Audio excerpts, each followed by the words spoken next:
There's a Church of Chicken right by the train tracks here. They always had a conspiracy theory that Church of Chicken is only in the black neighborhood to give them poor health.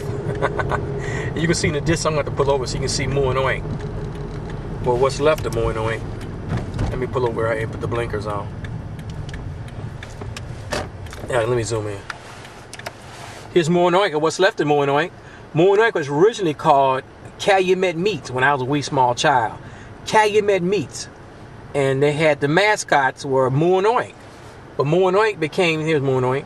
Moinoink became so popular, they changed the meat store from Calumet Meats to Moinoink. And of course, since they were in the black community, the African American community, I think this was the first store. They had one on Racine, over here on Stony, of course, one on the west side of Madison Avenue, and they put one way out south in the south suburbs because so many African Americans moved to the south suburbs. So Moinoink, of course, a lot of people presume it was an African American owned business because it was in the African American neighborhood. But actually, it's owned by a Jewish family, probably a nice Jewish family.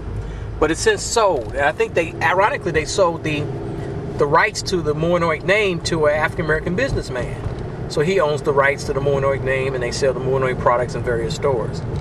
Okay, let me pull over here so I can show you the mosque. Here we go, that's Mosque Maryam. Mosque Maryam is home of the Nation of Islam. The Most Honorable Minister Louis Farrakhan. One of the best orators I've ever seen with my own eyeballs, my own ears. One of the best orators I've ever seen was Minister Louis Farrakhan. There's the mosque, Stony Island.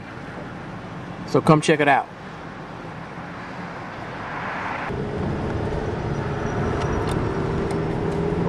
All right, so I'm going southbound on Stony at 74th Street. I should go down 75th Street. Yeah, let's go down 75th or 76th. Let's go down 75th. All right, we're in 75th Street at, what street we are? Blackstone. So 75th Street is cool. You were in the hood. I don't know if this neighborhood is Park Manor or not. I have no idea. I'm assuming it's Park Manor. Y'all tell me. 75th and Dante. What neighborhood this is? Give me a call. Is it Park Manor or whatever? It's like 72 neighborhoods in Chicago. So here we are, rolling through the hood. So let's start with the talk. Clean neighborhoods, safe neighborhoods with excellent schools. Clean neighborhoods, safe neighborhoods with excellent schools.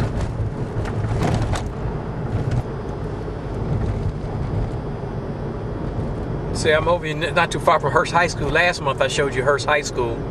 It's supposed to be called the High School of Communication, and I believe they took out the video department, video production department, which is insanity.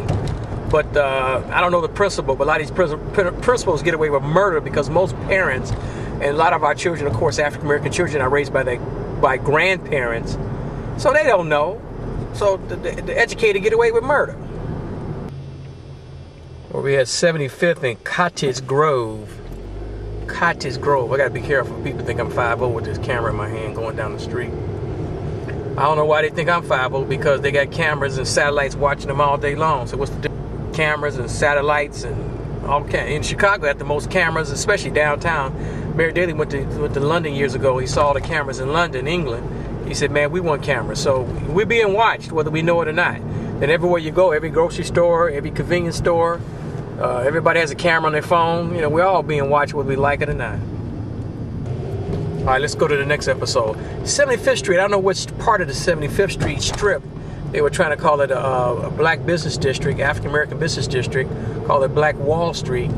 We African Americans spend over like, I don't know, $1 quadrillion every year. But most of that is food, clothing, and shelter. And let's face it, most of us, including me, don't like to do business with each other because we don't trust each other. That's because of slavery. Come on, we're slaves. We are the descendants of the slaves. Years ago, I wrote a book called Willie Lynch: Why African Americans Have So Many Issues. And the basic premise of the book is that African Americans have been divided and conquered. We've been divided and conquered ever since they brought us here 400 years ago. You know, our names, our culture, our religion, skin tone, the whole nine. And they've been playing on us for 400 years, and it's still effective. Divide and conquer is the oldest trick in the book, and it continues to work. It never fails. Divide and conquer. So people wonder, why is African American unemployment higher than everybody else's? Why do we don't do as well in school on standardized tests? And why we have all these children under wedlock? Why 70% of women are not married? 70% of the children born under wedlock? Because we are descended of the slaves. We've been divided and conquered. And anybody who's trying to wake the people up, they've been dealt with. They've been marginalized. Like I always tell people, you have a choice as African American to be homogenized or become marginalized.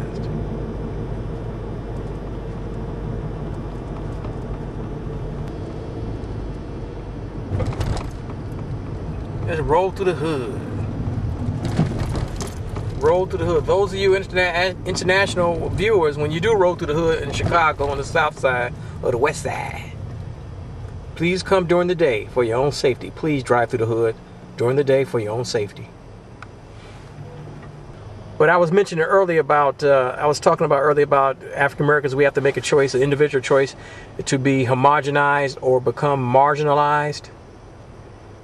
Some people, African Americans who are homogenized, who I may consider, you may consider homogenized Negroes.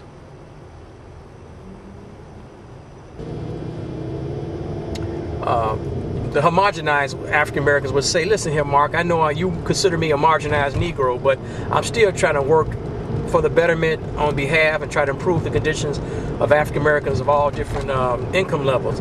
And, you know, they would make a cogent argument. I couldn't even argue against that. But I wish they would, these educated, you know, homogenized individuals would focus on these children.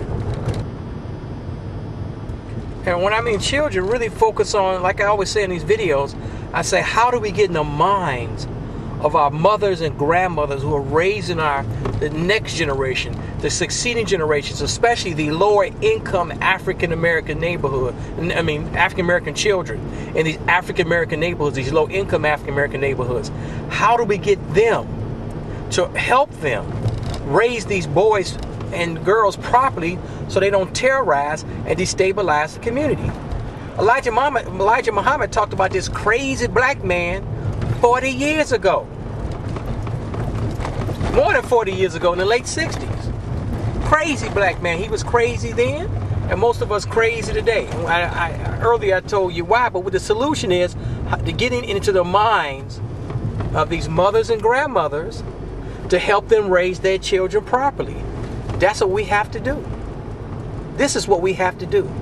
This is what we have to do.